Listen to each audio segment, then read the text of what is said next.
Замислили сте се някога какво се крие зад силите, които рушат и манипулират самата тъкан на реалността в Warhammer 40k?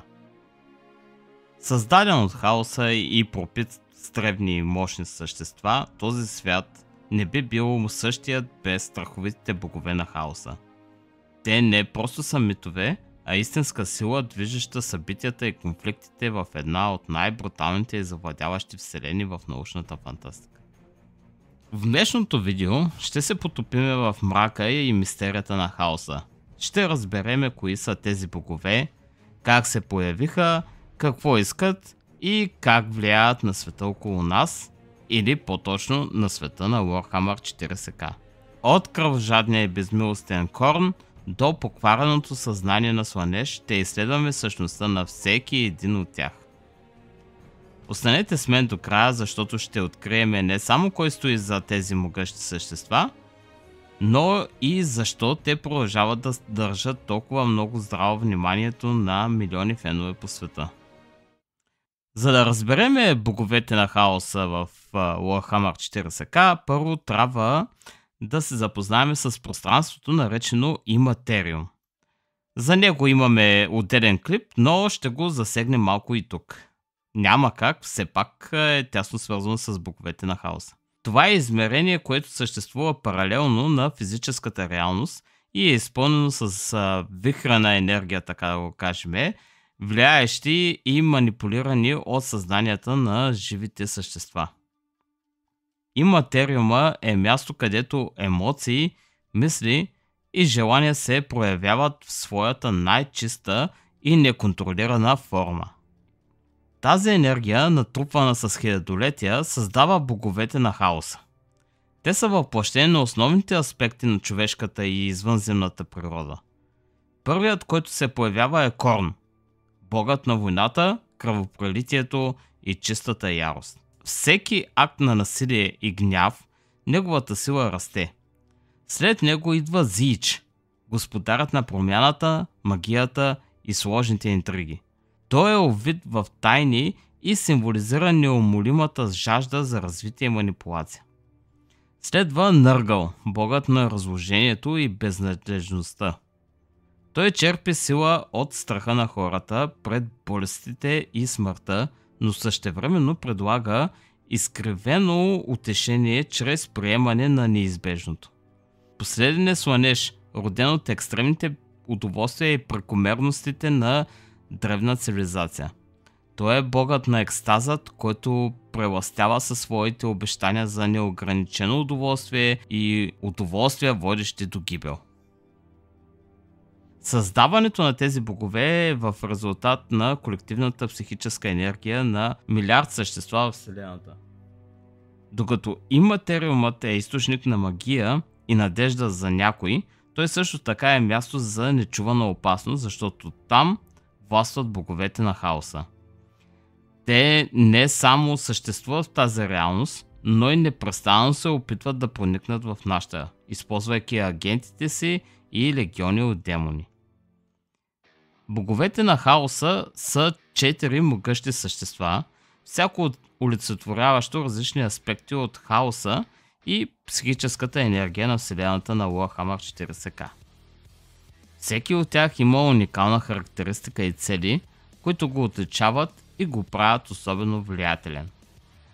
Корн е богът на войната, кръвопролитието и безкрайния гняв.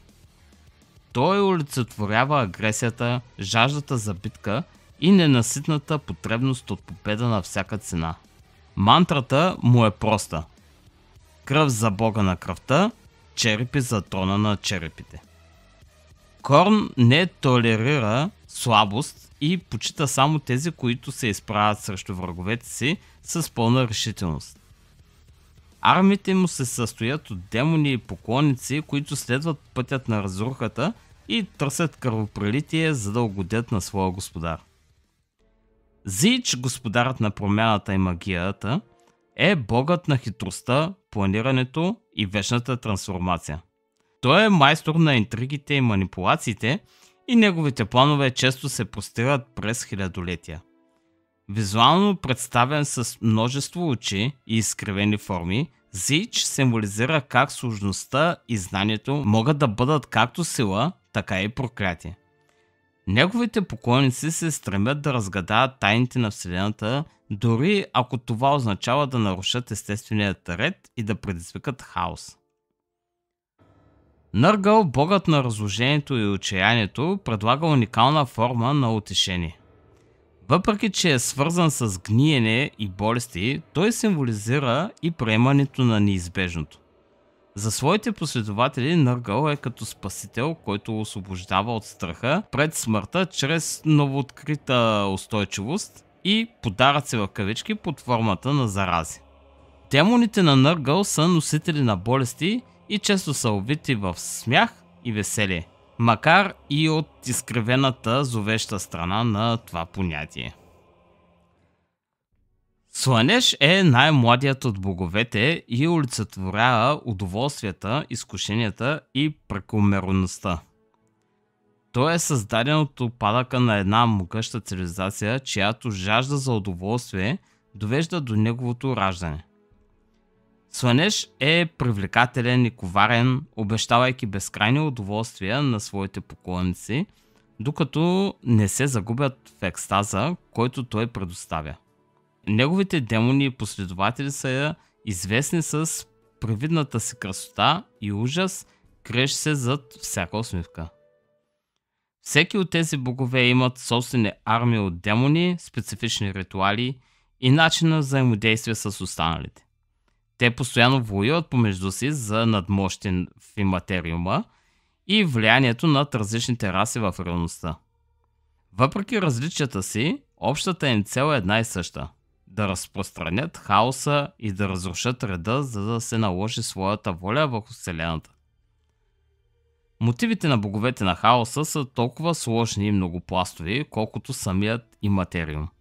Въпреки че всички те споделят общата цел да разпространяват влиянието си и да разрушават реда, методите им и специфичните им амбиции ги разграничават и често водят до конфликти помежду им. Корн се стреми към вечният конфликт и разруха. Той жадува за непрестанни войни, които да поддържат неговата сила, затова подбужда хората извънземните раси към безкрайни битки и кръвопролития. За Корн няма значение кой побеждава, стига кръвта да тече и жертвите да се натрупват на трона му от черепи. Зич от друга страна желае промяна и непрестанно развитие. Той е мотивиран от безкрайното търсене на знание и надхитряване на своите съперници, включително и на другите богове на хаоса. Зич често манипулира както хората, така и цели империи, за да постигне своите цели, изплитайки сложни мрежи от планове, които дори собствените му поклонници не разбират напълно. Нъргъл е мотивиран от идеята за приемане на неизбежното. Докато другите богове подтикват към действие и промяна, Нъргъл иска хората да приемат безнадежността и разложението като част от живота. Неговата философия е, че чрез това приемане съществата ще намерят сила и устойчивост. Той налага зарази и болести не само за да показва силата си, но и за да възнесе извратено утешение и спасение на тези, които му служат. Слънеш преследва желанията за удоволствие и излишества. Той примамва своите последователи с сладострастни обещания, които бързо се превръщат в капан. Слънеш е богът, който търси превъзходство чрез порочно изкушение, съблазнявайки с обещания за неограничени удоволствия, които накрая водят до гибел. Взаимоотношенията между боговете са изпълнени с напрежение. Корн, например, мрази Зич заради хитростта и магията му, които той смята за страхливост. Нъргъл е в постоянен конфликт с Слънеш, тъй като неговата философия за приемане е противоположна на вечния стремеж за удоволствие. Тези конфликти обаче поддържат динамиката на хаоса жива и непредсказуема. Влиянието на боговете на хаоса в Warhammer 40K е всепроникващо и засяга всяко кътче на галактиката. Техните сили и агентури непрекъснато се опитват да разширят своето влияние както в иматериума, така и в материалния свят, за да завладеят умовете и душите на съществата, които живеят в него. Империумът на човечеството, най-могъщата и мащабна империя в галактиката, е постоянна цел на боговете на хаоса. Култове, посветени на тези богове, съществуват в сенките на имперските градове и се опитват да подкопаят контрола на империума чрез корупция, саботаж и масови саможертви. Често хората, привлечени от боговете на хаоса, търсят сила, безсмъртие или освобождаване от страданието, които животът под жестокото управление на империума налага. Други раси също не са имунизирани на влиянието на хаоса. Елдарите, например, са в постоянна борба с Сланеж, който е пряк резултат от техните собствени действия и опадък в миналото. Демоните на хаоса, изпратени от всеки един бог, проникват в реалността чрез вихри, така да го кажем, и ритуали, за да извършат разруха и да завладеят светове. Въоръжените сили на империума, като космическите пехотинци и техните елитни части хаос космически пехотинци, са добър пример за това как боговете на хаоса превръщат някогашни герои в зловещи слуги на разрушението. Псайхарите или психиците или хората с екстрасензорни способности са особено уязвими към манипулацията на боговете на хаоса. Тяхната връзка с иматериума ги прави лесни цели за демонични обладания и подчинени. Чрез тези психици боговете могат да проникнат директно в реалността и да разпространяват своята поквара. Влиянието на боговете на хаоса е като зараза. Веднъж установено, то е почти невъзможно да бъде премахнато напълно. Многобройни светове и армии са паднали под тяхната власт, превърнати в театри на вечната война и страдание. Тази заплаха е в основата на постоянната борба в Warhammer 40k.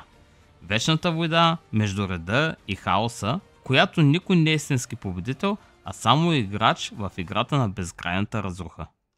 И така, разгледахме кои са боговете на хаоса в Warhammer 40k, как са се появили, какво искат и какво влияние имат върху галактиката. От войственият и ненаситен за битка Корн, през интриганта и манипулатор Зич, до разлагащия, но утешителен Нъргъл и съблазнителния Сланеж. Всеки от тях е неразделна част от вечната борба между реда и хаоса. Тази борба е не само епична, но и отразява нещо по-дълбоко.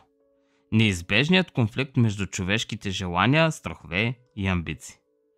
Докато вселената на Warhammer 40k продължава да се развива, боговете на хаоса ще продължат да предизвикват и да разклащат основите й.